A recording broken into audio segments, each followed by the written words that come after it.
Assalamualaikum warahmatullahi wabarakatuh. Innal hamdalillahi nahmaduhu wa nasta'inu wa nastaghfiru wa na'udzu bihi min syururi anfusina wa min sayyiati a'malina. Man yahdihillahu fala mudilla man yudhlil fala hadiya. Ashhadu an la ilaha illallah wahdahu la syarikalah bitaqwallahi faqad fazal muttaqun. Qala ta'ala ya ayyuhallazina amanu taqullaha haqqa tuqatih wa la tamutunna illa wa antum muslimun. Ya ayyuhallazina amanu taqullaha wastaghfiru suli lakum amalakum wa yufirukum dzunubakum wa man yu'illaha wa rasulullah fahza fawzan zalima. Hadirin jamaah Jumat rahimakumullah. Puji syukur kita panjatkan kehadiran Allah Subhanahu wa taala atas karunia nikmat yang telah Allah berikan kepada kita semua, terutama nikmat iman dan Islam. Sehingga berkat iman dan Islam ini, maka dengan ringan kita langkahkan kaki kita menuju masjid ini untuk melakukan sebagian ketaatan kita kepadanya. Salat Jumat berjemaah. Salat serta salam semoga tetap curah kepada junjungan kita Nabi Muhammad Subhanahu wa taala, keluarganya, para sahabatnya, dan para pengikutnya sampai akhir zaman. Dan semoga dengan izin Allah Subhanahu wa taala kita akan mendapatkan syafaatnya di hari kiamat. Kaum muslimin rahimakumullah. Kehidupan ini adalah sebuah misteri. Sebagai manusia biasa, kita tidak mengetahui apa yang akan terjadi dalam hidup ini. Meski semenit kemudian Allah Subhanahu wa taala berfirman dalam surat Luqman ayat 34, "Wa ma taqri nafsa maza taqsiba khaf wa ma tadri nafsu bi firadi tumus innallaha alima khabir." Dan tiada seorang pun yang dapat mengetahui dengan pasti apa yang akan diusahakannya besok. Dan tiada seorang pun yang dapat mengetahui di bumi mana dia akan mati. Sesungguhnya Allah Subhanahu wa taala Maha mengetahui lagi Maha mengenal. Kita tidak tahu apa yang akan terjadi pada diri kita besok, jangankah apa yang terjadi besok.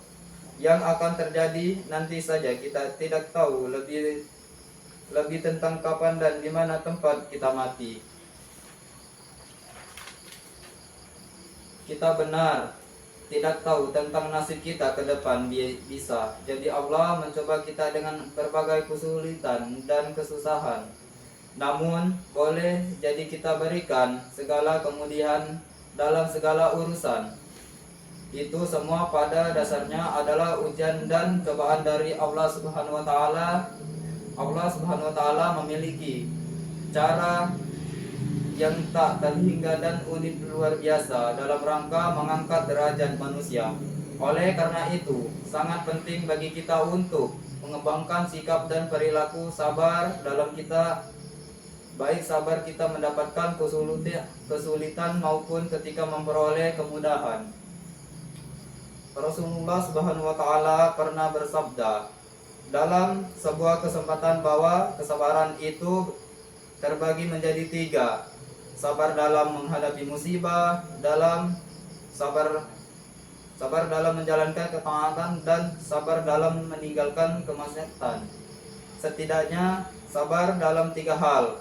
Pertama, sabar ketika menghadapi musibah, misalnya saja musibah kecelakaan secara lahiran, mungkin kita akan beranggapan bahwa kecelakaan itu terjadi lantaran kurangnya kewaspadaan dalam berkendara. Namun sebenarnya ada makna tersirat dari cobaan itu. Bisa jadi itu sebuah teguran atau mungkin pula cobaan dari Allah Subhanahu wa taala yang tak lain adalah untuk mendidik kita agar naik ke tingkat keimanan yang lebih tinggi. Bagi orang yang sabar maka dia akan mengingat Allah Subhanahu wa taala dengan menyegini bahwa kita semua ini milik Allah dan semuanya akan kembali kepadanya. Innalillahi wa inna ilaihi raji'un. Dengan demikian dia tidak akan terlalu menyesali akan kejadian tersebut karena semuanya adalah kehendak Allah. Bahkan dia yakin bahwa ini adalah hal yang baik baginya menurut Allah. Yakin bahwa ini adalah hal yang baik baginya menurut Allah. Dia yakin bahwa di balik musibah tersebut pasti ada hikmahnya. Kedua, sabar dalam menjalankan ketaatan itu membutuhkan kesabaran yang harus terus-menerus dijaga. Mengapa? Karena ketaatan itu akan membebani seorang, karena dengan menjalankan ketaatan berarti ada kewajiban yang harus selalu dilakukan. Sholat malam itu berat karena harus melawan ngantuk dan dinginnya malam. Infak itu berat apalagi ketika dalam kesusahan. Itu semua membutuhkan kesabaran. Ketiga, sabar dalam meninggalkan kemaksiatan. Kita sadar bahwa di dalam jiwa kita ini ada yang namanya nafsu yang selalu memerintahkan kepada kejelekan. Itu artinya bahwa kita harus senantiasa sabar dengan menahan diri dari perbuatan yang dilarang oleh agama seperti menipu, berzina, menyebarkan kebencian, mengganggu orang lain dan sebagainya. Hadirin jamaah Jumat rahimakumullah, kita perlu menakar tingkat kesabaran itu dalam diri kita, mengoreksi diri apakah selama ini kita telah benar-benar bersabar atas ujiannya, ataukah sabar kita hanya sampai di mulut dan belum turun ke hati, atau bahkan kita lebih sering berprasangka atau ujiannya. Kendati sebenarnya kita tahu ada hikmah dalam setiap kejadian yang tidak diperkenankan. Menakar sabar berarti menghadirkan seluruh hati, pikiran, jiwa dan raga untuk lebih meyakini bahwa Allah Subhanahu wa taala tidak mungkin menghendaki sesuatu yang buruk bagi setiap hambanya. Dia selalu memberikan apa yang kita butuhkan di saatnya, tempat, dengan cara dan waktu yang telah ditetapkannya. Kesabaran seorang hamba akan memerangi sifat takabur ketika sedang mampu dan berkuasa. Sabar juga dalam menghilangkan kegelisahan dan putus asa ketika sedang berada dalam kesulitan dan kekurangan.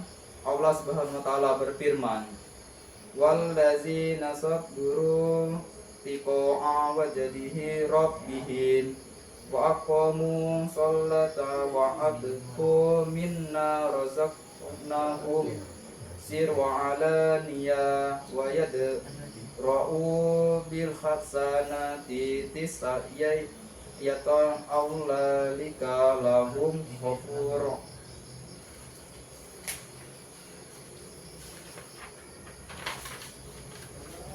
Dan orang yang sabar karena mengharap keridhaan Tuhannya, melaksanakan sholat dan menginfakkan sebagian rezeki yang kami berikan kepada mereka secara sembunyi atau terang-terangan, serta menolak kejahatan dengan kebaikan, orang itu yang mendapat tempat kesudahan yang baik. Surat Ar-Ra'd 22.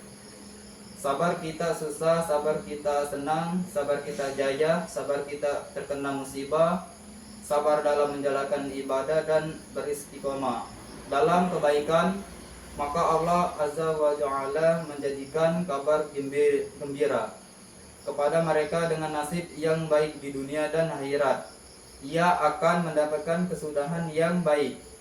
Semoga Allah Subhanahu wa taala mengampunikan hidayahnya kepada kita sehingga kita tetap istiqomah, senantiasa bersabar untuk mendapatkan kesudahan yang baik di dunia dan akhirat.